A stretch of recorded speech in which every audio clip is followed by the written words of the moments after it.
ভুট্টা চাষে অর্থনৈতিকভাবে স্বাবলম্বী হয়ে উঠছেন কুড়িগ্রামের চরাঞ্চলের কৃষক।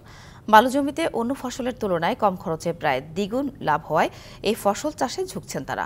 এদিকে পতিত জমিতে প্রণোদনার মাধ্যমে ভুট্টার আবাদ বাড়িয়ে চরবাসীদের ভাগ্য উন্নয়নের কথা বলছে কৃষি বিভাগ।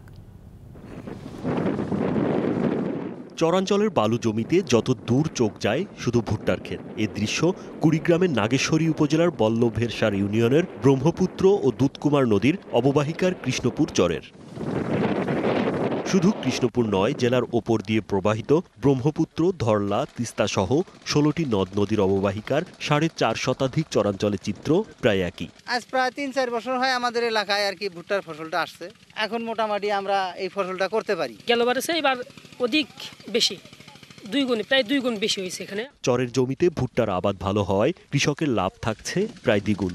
১৮ থেকে ২০,০০০ টাকা খরচে ১ বিঘা জমিতে ভুট্টার উৎপাদন হয় ৩৫ থেকে ৪০ মণ পর্যন্ত। প্রতি মণ ভুট্টা বিক্রি হচ্ছে ১২০০ টাকা দরে। ভালো খেত হলে ৩০-৩৫ মণ হয়। যে খরচ করতে তো বিঘা প্রতি ১০,০০০, ১২,০০০, ১৫,০০০ টাকা করি।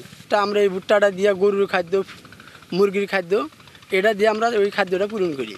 চরাঞ্চলের প্রান্তিক চাষিদের ভাগ্য ফেরাতে প্রণোদনার মাধ্যমে ভুট্টার আবাদ বৃদ্ধির কথা জানিয়েছে কৃষি বিভাগ। কোনো চরে আসলে পতিত থাকবে না, যেগুলো চাষযোগ্য আছে সেগুলো কিন্তু আমরা চাষের আওতায় নিয়ে এসেছি। আমরা সেই লক্ষ্যে কাজ করছি এবং চরাঞ্চলের যে কৃষক আছে তাদেরকে আমরা পরামর্শ দিয়ে যাব। ৪ বছর আগে জেলায় ১২,০০০ হেক্টর জমিতে ভুট্টার আবাদ হলেও চলতি বছর তা বেড়ে দাঁড়িয়েছে ১৭,০০০ হেক্টরে।